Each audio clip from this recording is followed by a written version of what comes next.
Hello friends, welcome back to my channel গল্পের আসর। আজ আমি আপনাদেরকে শোনাবো স্বপন বুড়োর লেখা একটি ভৌতিক কাহিনী, নিশীথ রাতের হাসি। তো স্কিপ না করে শেষ পর্যন্ত শুনতে থাকুন, আর ভালো লাগলে একটা লাইক, শেয়ার ও কমেন্ট করতে ভুলবেন না। আর আমার এই নিউ চ্যানেলটিকে সাবস্ক্রাইব করে পাশে থাকবেন।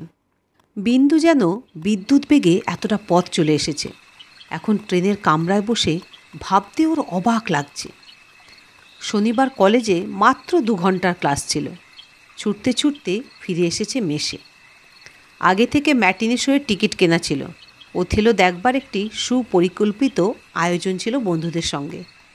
সন্ধেবেলায় ছিল কলেজের প্রীতি সম্মেলন, কিন্তু কোনো কিছুতে যোগ দেওয়া ওর কপালে নেই। ওই যে কাব্যের ভাষায় যাকে বলে বিনা মেঘে বজ্রপাত, সেই জাতীয় একটি বেমক্কা রকম কাণ্ড ঘটে বিন্দুর প্ল্যান সব ওলটপালট করে দিল। আর সত্যি কথাই তো, দেশ থেকে ওই রকম একটা টেলিগ্রাম এলে হাত পা আপনা আপনি পেটের মধ্যে সেধিয়ে যায়। ওর বাবার নাকি শক্ত অসুখ, এক্ষুনি বাড়ি রওনা দিতে হবে। টেলিগ্রামটা করেছেন ওর পাড়া সম্পর্কে বিনোদ কাকা। সত্যি একটা বাড়াবাড়ি কাণ্ড না হলে বিনোদ কাকা কখনো এভাবে টেলিগ্রাম করে বসতেন না। এই তো সেবার ওর মার সাংঘাতিক বসন্ত হয়েছিল, তবুও তিনি বিন্দুকে খবর দিতে দেননি। পাড়ার ছেলেরা পালা করে দেখাশুনো করেছে। বিনোদ কাকা নিজে সবসময় খবরাখবর নিয়েছেন। ডাক্তার কাকা ওষুধ আনার ব্যবস্থা করেছেন, প্রয়োজন মতো রাতও জেগেছেন। তবু ওর পড়ার ক্ষতি হবে বলে কাউকে খবর দিতে দেয়নি। কলেজের ছুটি হলে বাড়ি গিয়ে মাকে দেখে আঁতকে উঠেছিল। সমস্ত মুখে একেবারে বিশ্রী রকম বসন্তের দাগ হয়েছে। তার মায়ের অমন সুন্দর দুধে আলতা রং, তা যেন জ্বলে কালো হয়ে গিয়েছে। এই বয়সেও বিন্দু মায়ের বুকে মুখ লুকিয়ে কান্না চেপে রাখতে পারেনি। মা ওর চুলে আঙুল চালিয়ে ঠান্ডা করে বলেছিলেন, দূর পাগলা, বুড়ো ছেলে কোথাকার, অমন করে বুঝি কেউ কাঁদে? আমি যদি তোর মেয়ে হতাম তো ভাবনার কারণ ছিল। এই বিচ্ছিরি মেয়েকে কিছুতেই বিয়ে দিতে পারতিস নে, সারা জীবন গলায় ঝুলিয়ে নিয়ে বেড়াতে হতো। সেদিন মায়ের মুখের হাসিও কিন্তু কান্নার মতো শুনিয়েছিল। গাড়ির দোলানির যেমন বিরাম নেই, ওর ভাবনার তেমনি অন্ত নেই। মাত্র 2খানি ধুতি নিয়ে সে কীভাবে ছুটে এসেছে। তারপর ঠেলাঠেলি মারামারি করে টিকিট কিনে ট্রেনের কামরার মধ্যে ঢুকেছে। সে কথা ভাবতে সত্যি ওর অবাক লাগে। এই দিন 2 আগে তো সে ছোট বোন সিন্ধুর একখানা চিঠি পেয়েছে। তাতে বাড়িতে অসুখ বিসুখের তো কোনো উল্লেখ নেই, বরঞ্চ বুধি গাই, বাঘা কুকুর, মেনি বেড়াল আর কথা সর্বস্ব কাকাতুয়ার কুশল সংবাদই ছিল। হঠাৎ এই 2 দিনের মধ্যে বাবার এমন কি শক্ত অসুখ হলো, যার জন্য বিনোদ কাকা টেলিগ্রাম করতে বাধ্য হলেন? বিন্দুর মনে শুধু একটি প্রশ্ন উকিঝুঁকি মারতে লাগলো, বাড়িতে পৌঁছে সে তার বাবাকে দেখতে পাবে তো? রেলগাড়ির গাড়ির ধোঁয়ায় ওর ভাবনা চিন্তার সুতোগুলি কেবলই যেন জট পাকিয়ে যাচ্ছিল। হঠাৎ মনে পড়ল, ছোট বোন সিন্ধুর চিঠিতে আবদার ছিল এবার বাড়ি যাবার সময় চুলের লাল সিল্কের ফিতে নিয়ে যেতে হবে। এত ছোটাছুটিতে কি চাই মনে থাকেও সব? ভালো কথা, একটা স্টেশনে গাড়ি থামলে কোনো ফেরিওয়ালার কাছে নিশ্চয়ই পাওয়া যাবে। কিন্তু ফেরিওয়ালার জন্য আর অপেক্ষা করতে হলো না। একজন ক্যানভাসার এসে ঢুকলো। তার বাক্সে না আছে এমন জিনিস নেই। 2টি জিনিস বিন্দু বেছে নিলে, সিন্ধুর জন্য লাল সিল্কের ফিতে আর বৌদির জন্য একটি লাল তরল আলতা। ওর এক বৌদি এখন ওদের বাড়িতেই আছেন, তার জন্যে কিছু হাতে করে না নিয়ে গেলে সত্যি খুব খারাপ দেখাবে। ক্রমে রাত গভীর হলো। গাড়ির যাত্রীও একে একে কমতে থাকে। যাদের বাড়ি কলকাতার কাছে তারা সত্যি ভাগ্যবান, এতক্ষণ অনেকে গিয়ে বাড়ি পৌঁছে গেছে। মায়ের হাতের রান্না গরম মাছের ঝোল দিয়ে ভাত নিয়ে খাচ্ছে সঙ্গে সঙ্গে। বিন্দুর খুব খিদে পেয়েছে, কিন্তু কিছু খেতে ইচ্ছে করছে না। পেছন দিকে হেলান দিয়ে চোখ বুজেছে বিন্দু। গাড়ির ঝাঁকুনিতে মাথাটা ঘড়ির পেন্ডুলামের মতো দুলছে। কামরার ভেতর লোকের কথার কচকচানিও বন্ধ হয়ে গেছে। 2-3 জন লোক যারা দূরে দূরে বসে আছে তাদেরও চোখ ঢুলে আসছে। হঠাৎ কানের কাছে কে যেন ফিসফিস করে বললে, আমাদের দেখতে আসছিস খোকা? আমরাও যে তোর জন্য পথ চেয়ে বসে আছি। চমকে উঠল বিন্দু। ঠিক ওর মায়ের গলা। মা ওকে খোকা বলে ডাকেন। না, ও কিছু নয়, হয়তো নিজের অজান্তে মা বাবার কথা বেশি করে ভাবছে, তাই ওই রকম কিছু শুনে থাকবে। আর একটা স্টেশনে গাড়ি থামতে খাবারওয়ালা এলো খাবার বেচতে, কিন্তু কিছু মুখে নিতে মন চায় না। যদিও অনেক রাত্রে গাড়ি পৌঁছাবে ওদের স্টেশনে, তবু কি জানি কেন বিন্দুর পেটের খিদেকে মোটেই আমল দিল না। দুপাশে শুধু রাশি রাশি অন্ধকার, কোথাও জোনাকির ঝাঁক, নাম না জানা একটা পাখির আওয়াজ, ট্রেনের বাঁশির শব্দ আর ধোঁয়ার একটা উৎকট গন্ধ। এরই ভেতর দিয়ে কখনো ঘুমিয়ে কখনো তন্দ্রাচ্ছন্নভাবে বিন্দু বাকি সময়টা কাটিয়ে দিলে। গাড়ি যখন ওদের স্টেশনে গিয়ে পৌঁছলো তখন ঠিক রাত 2টো। এরপর আছে ক্ষেতের আল ধরে মাইলখানেক পথ হাঁটা, দ্বাদশীর চাঁদ মাথার উপর, পুরো জ্যোৎস্না নয় অথচ বেশ আবছা আবছা ভাব। সেই চাঁদও আবার মাঝে মাঝে হালকা মেঘের সঙ্গে লুকোচুরি খেলছে। মনে হচ্ছে ওই আধখানা চাঁদ কখনো ঘোমটা পড়ছে, আবার কখনো ওড়না সরিয়ে নিচ্ছে। কুয়াশা নয়, অথচ কেমন যেন একটা ঘোলাটে ভাব সারা মাঠখানা জুড়ে। তাড়াতাড়ি যেতে পারবে মনে করে বিন্দু মাঝামাঝি ধরে একটি পায়ে চলা পথ দিয়ে এগিয়ে চলল। কিছু দূর চলবার পর মনে হলো কি যেন পেছন পেছন আসছে। তার পায়ের অস্পষ্ট আওয়াজ শোনা যাচ্ছে কি না জোর করে বলা যায় না, কিন্তু বেশ অনুভব করা যায় যে একটি লোক তাকে অনুসরণ করে এগিয়ে আসছে। দৃষ্টি তার ঠিক ওর পিঠের উপর। ও যদি হঠাৎ থেমে যায়, তার পেছনকার লোকটিও দাঁড়িয়ে পড়ে, কিন্তু তাকালে পরে চোখে পড়ে না। বিন্দু বেশ বুঝতে পারলে যে এত রাত্রে একা একা পথ চলছে বলেই ওর মনে ভয় বাসা বেঁধেছে। ভয়কে তাড়াবার ওষুধও বিন্দুর জানা আছে। সে বিকট গলা ছেড়ে গান ধরলে।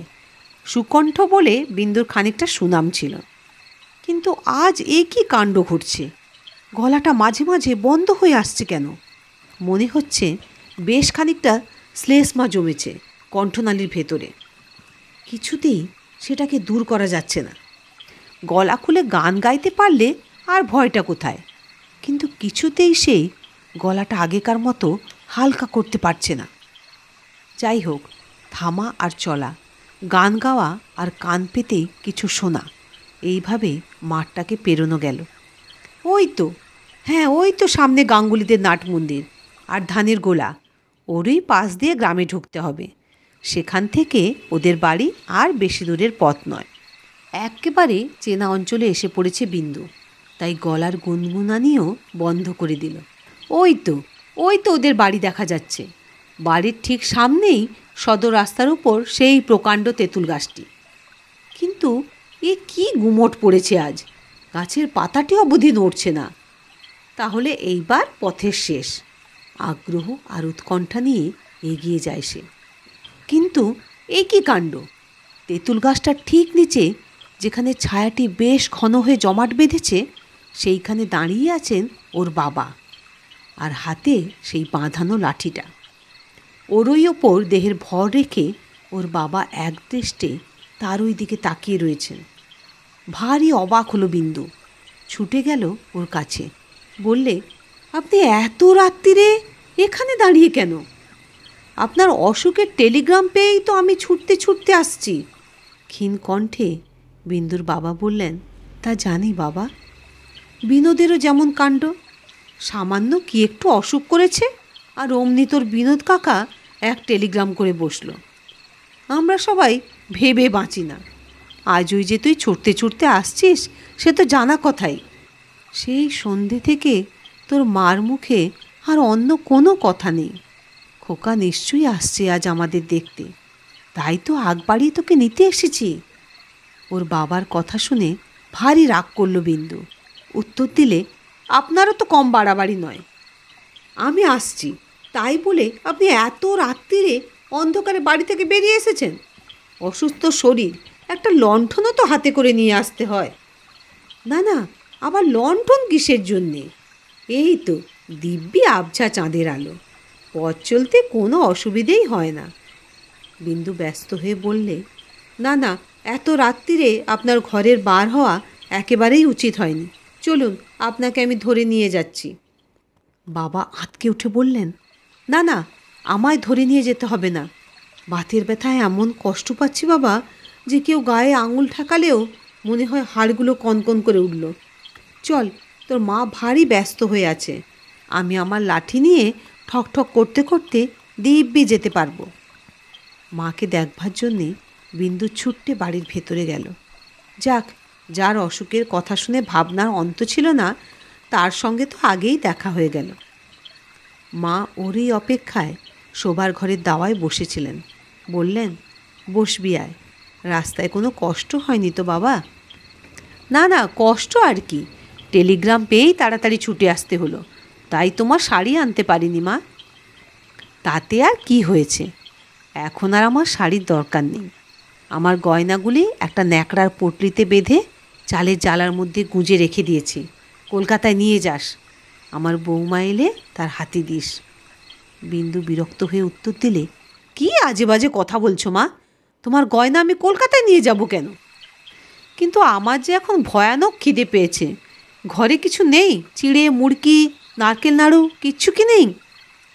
মা খুশি হয়ে বললেন, খাবি? তাই বল না, তুই যা যা ভালোবাসিস দেব। বৌমা, এই দাওয়াতেই বিন্দুর একটা ঠাঁই করে দাও। বিন্দু শুধলে, কেন মা, ঘরের ভেতরে গিয়ে খাবো না? বৌদি, সিন্ধু, পোড়ারমুখী কোথায় গেল এরা সবাই? আলো জ্বালতে বলো না ওদেরকে। ভালো করে তোমার মুখটাও যে দেখতে পাচ্ছি নে। মা উত্তর দিলেন, আজ ঘরে একটুও কেরোসিন নেই বাবা। ওদের যেমন সংসার করা, আগের থেকে কিছুতেই কোনো বলে না। তা আজকের মতো এই দাওয়াতে বসেই খেয়ে নাও। চাঁদের আলো আছে, অসুবিধে হবে না। হঠাৎ তাকিয়ে দেখে বৌদি ওর সামনে দাঁড়িয়ে। নানা রকম তরকারি, ভাত, ডাল সব আসনের কাছে সাজানো। এত সব খাবার বৌদি আনলে কখন? মায়ের সঙ্গে গল্প করতে গিয়ে এদিকে খেয়ালই করেনি। কিন্তু বৌদির মুখে এত বড় একটা ঘোমটা কেন? বিন্দু সুটকেস থেকে আলতাটি বের করে বললে, বৌদি, এই নাও তোমার তরল আলতা। বৌদি মৃদু স্বরে উত্তর দিলে, ওই দাওয়ার ওপরেই রাখো ঠাকুরপো, আমি পরে এসে তুলে রাখবো খন। মা বললেন, আর দেরি করিস নে বাবা, এইবার খেতে বস। বিন্দুর সত্যি খুব খিদে পেয়েছিল। আর দ্বিরুক্তি না করে আসনের ওপর গিয়ে বসল। তারপর অবাক হয়ে বললে, এ তুমি কি করেছো মা? আমি যা যা ভালোবাসি সব রান্না করে বসে আছো। বাড়িতে এমন অসুখ বিসুখ চলছে, তোমার নিজের শরীরটাও তো তেমন ভালো দেখছি নে, তার মধ্যেও তুমি এত রান্না করলে কখন? মা ধমক দিয়ে উঠলেন, তুই কথা বলবি না খাবি? আমি কিন্তু খুব বেশিক্ষণ আর বসতে পারবো না। কেন, তোমার শরীরটা খারাপ লাগছে বুঝি? তাহলে তুমি আর রাত করো না, যাও শুয়ে পড়োগে। ওর বাবার খক খক কাশি পেছনে শোনা গেল। তাকিয়ে দেখলে তিনিও দাওয়ার উপর এসে বসেছেন। বিন্দু বললে, আপনি শুয়ে পড়ুন না বাবা, আবার রাত জেগে অসুখ বেড়ে যাবে। না না, তোর সঙ্গে জরুরি কয়েকটা কথা রয়েছে যে। হাঁপাতে হাঁপাতে ওর বাবা উত্তর দিলেন। বিন্দু বিরক্ত হয়ে উত্তর দিলে, কথা তো আর পালিয়ে যাচ্ছে না বাবা, কাল সকালে ধীরে সুস্থে শুনবো না হয়। ওর বাবা কোনো অনুরোধই শুনলেন না, চুপচাপ তাওয়ার উপর বসে কেবলই মাথা নাড়তে লাগলেন। বিন্দু বুঝলে তার খাওয়া শেষ না হলে কেউ নড়ছে না, তাই তাড়াতাড়ি ভাত ভেঙে নিলে। তারপর বললে, সত্যি তুমি কি কাণ্ড করেছো বলো তো মা? আমি যা যা খেতে ভালোবাসি সব জুটিয়েছো একসঙ্গে। ঢেঁকি শাক, ছাঁচি কুমড়োর তরকারি, এঁচোড়ের ডালনা, এটা আমাদের পুকুরের মাছ বুঝি? ঘরে পাতা দই, পায়েস, তোমার হাতে তৈরি ছানার সন্দেশও আছে। তুমি কি শেষ খাওয়া খাওয়াচ্ছ নাকি আমাকে? মা বলে উঠলেন, ষাট ষাট, ও কথা বলতে নেই। ওদিকে বাবাও যেন অধৈর্য হয়ে উঠেছেন। আমার কথাগুলি আগে মন দিয়ে শোন। ও পাড়ার শিকদার বাড়ির ত্রৈলোক্য দিন 15 আগে সপাচেক টাকা ধার নিয়েছে, কোনো লেখাপড়া নেই। ওর বাবার শ্রাদ্ধে হঠাৎ আটকা পড়ে গিয়েছিল, সিন্দুক থেকে টাকাটা বের করে দিলাম, খেয়াল রাখিস, ভুলে যাস নে যেন। হেসে উঠে বিন্দু জবাব দিলে, ওসব টাকা করে আপনি খেয়াল রাখুন গে। আমি কোনো দিন খেয়াল রেখেছি ওসব? না আমাকে কখনো খেয়াল রাখতে বলেছেন আপনি? না রে না, অমন করে কথাটা উড়িয়ে দিস নে তুই, পরে বুঝতে পারবি সব। এমন সময় সিন্ধু সেখানে এসে হাজির হলো, কিন্তু ওকে ঘরের ভেতর থেকে কিংবা দাওয়া ধরে আসতে দেখল না বিন্দু। ও যেন একেবারে মাটি ফুঁড়ে বেরোলো। সবাই যেন আজ অদ্ভুত লাগছে বিন্দুর কাছে। মা বাবার কথা, বৌদির ব্যবহার, সিন্ধুর কাণ্ড, এই কটা দিনে কি সবাই বদলে গেল? বিন্দু বললে, সিন্ধু, আমাদের বাগানে যে গন্ধলেবু গাছটা আছে, একটা লেবু নিয়ে আয় না, ডাল দিয়ে খাই। কথাটা বলার সঙ্গে সঙ্গেই সিন্ধু হাতের মুঠোর ভেতর থেকে দুটুকরো লেবু বের করে ওর পাতে ফেলে দিলে। বিন্দু অবাক হয়ে গেল বোনের কাণ্ড দেখে। সিন্ধু তখন বলল, দাদা, আমার সে লাল সিল্কের ফিতে তুমি আনোনি বুঝি? বিন্দু জবাব দিলে, এনেছি রে পোড়ার মুখী, এনেছি, এই নে। বাঁ হাত দিয়ে পকেট থেকে বের করে সেটা ওর হাতে দিতে গেল। সিন্ধু কিন্তু প্রবল আগ্রহে দাদার হাত থেকে সেটা ছিনিয়ে নিলে না। দাওর ওপর রাখো, আমি এলুম বলে। বিন্দু তাকিয়ে দেখে সিন্ধু আর সেখানে দাঁড়িয়ে নেই। ওকে কোনো প্রশ্ন করার ফুরসত না দিয়ে হঠাৎ মা বলে উঠলেন, গাঁয়ের লোক অনেক পরামর্শ দেবে তোকে, কারও কথা শুনিস নি। খুব অল্প খরচে কাজ সারবি, ভবিষ্যৎ ভেবে সবসময় চলতে হবে তোকে। বিন্দু খেতে খেতে মুখ তুলে তাকালো, বলল, কি আবোল তাবোল বকছো সব? আমি ভবিষ্যৎ ভেবে চলবো তো তোমরা আমার মাথার উপর রয়েছো কেন? বাবা একটা দীর্ঘ নিঃশ্বাস ছেড়ে ফোড়ন কাটলেন। আরে বাবা, কবে আছি কবে নেই, সেই জন্যই তো গোটা কয়েক কথা তোকে বলে যেতে চাই সময় থাকতে থাকতে। ওই যে নন্দীরা রয়েছে আমাদের আম বাগানের পশ্চিমে, ওদের ইচ্ছে আমাদের আম বাগানটাকে হাত করবার। অনেক লোভও দেখাবে তোকে, কিছুতেই রাজি হোস নে খোকা।